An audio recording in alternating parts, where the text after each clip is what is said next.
En décembre, les marchés ont affiché des performances contrastées. La Banque centrale européenne a abaissé son taux directeur à 3%, reflétant une inflation en nette décélération et une croissance économique faible. Malgré cet assouplissement monétaire, les performances des marchés européens restent inégales, influencées par des données macroéconomiques variées et des arbitrages régionaux et sectoriels. Aux États-Unis, le ton hawkish de la Fed et des prises de bénéfices des investisseurs ont provoqué une légère correction des valeurs technologiques. Sur le marché obligataire, la hausse des taux longs persiste, portée par des anticipations d'inflation et des primes de terme accrues, exacerbées par le retour de Donald Trump. L'évolution des rendements des bons du Trésor a une répercussion plus ou moins forte, mais réelle, sur l'ensemble des taux souverains.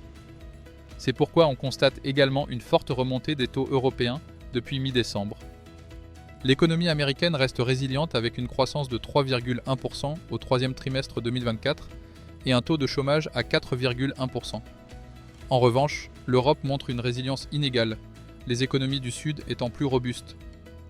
L'inflation globale stabilisée autour des 2% pourrait encourager la BCE à poursuivre ses baisses de taux. Plusieurs risques dominent le paysage économique. Un ajustement plus lent des taux pourrait amplifier la volatilité des actifs risqués. La décélération économique reste préoccupante en Europe et en Chine, malgré une certaine résilience aux États-Unis. Par ailleurs, le conflit en Ukraine continue d'influencer les marchés européens, avec des impacts potentiels sur les prix de l'énergie et l'inflation. En France, les négociations autour du nouveau budget, avec le gouvernement de François Bayrou, perpétuent l'incertitude politique.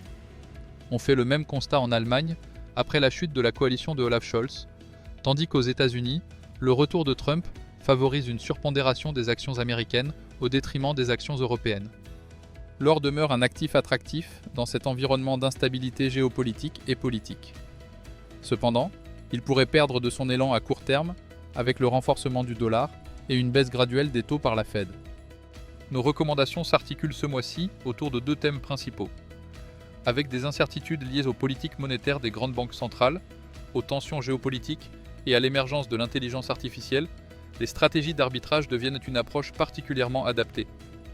Elles permettent de tirer parti des disparités de valorisation entre actions, secteurs et régions, tout en limitant les risques liés au mouvement erratique des marchés.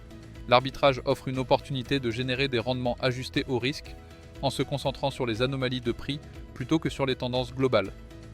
Le dollar américain reste soutenu par la politique monétaire restrictive de la Fed, qui attire les investisseurs internationaux cherchant des rendements élevés. Ce contexte, combiné à des facteurs géopolitiques, solidifie le billet vert.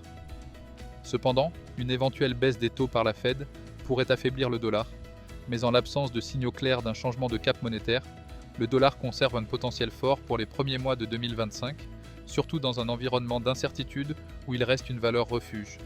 Ces idées nous fournissent une boussole pour naviguer dans les eaux financières complexes actuelles. Merci de vous être joints à nous aujourd'hui. Jusqu'à la prochaine fois, restez informés et restez curieux.